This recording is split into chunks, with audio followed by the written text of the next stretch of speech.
सभापति महोदय, हम यह समझें कि किसी तरह का चीन का दबाव इस सरकार पर पड़ रहा है, जिसने सरकार के सोचने के ढंग में परिवर्तन कर दिया है।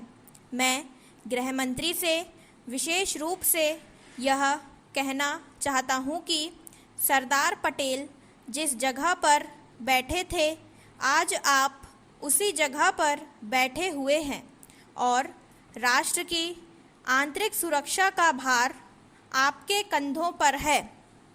इस प्रकार के प्रकाशन सरकार की दुर्बलता के सूचक हैं।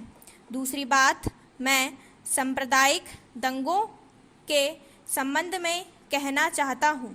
इन सांप्रदायिक दंगों से निश्चय ही हमारे देश की जो आंतरिक स्थिति है वह बिगड़ती जा रही है। दुनिया के दूसरे देशों में हमारा देश बदनाम हो रहा है। सबसे पहले मैं गृह मंत्री महोदय से कहना चाहता हूं कि अब जितने सांप्रदायिक दंगे हमारे देश में स्वतंत्रता के बाद हुए, गृह मंत्रालय इस बात की जानकारी ले कि इसका प्रारंभ कहां से होता है और कौन उनको प्रारंभ करता है। अगर इस देश का बहुमत उनको प्रारंभ करता है, तब तो मेरा कहना यह है कि बड़ी कठिनाई के साथ उन पर काबू किया जाना चाहिए।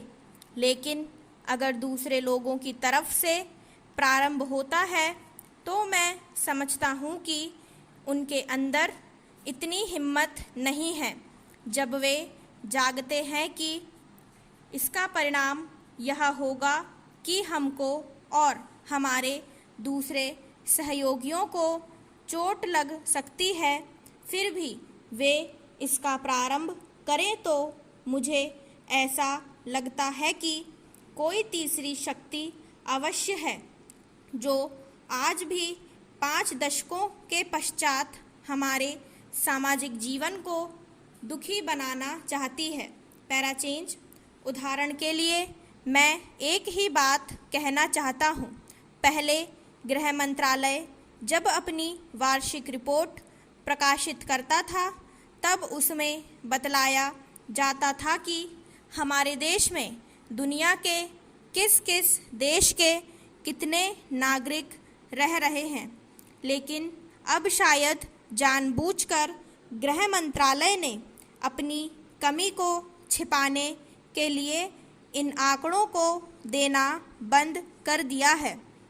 लेकिन फिर भी प्रश्नों के उत्तर में कभी कभी कुछ इस प्रकार के आंकड़े सामने आ जाते हैं।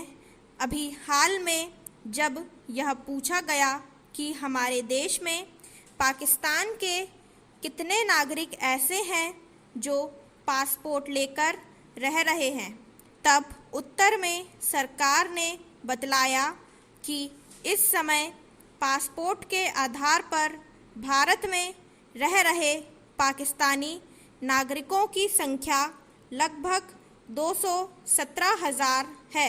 स्टॉप।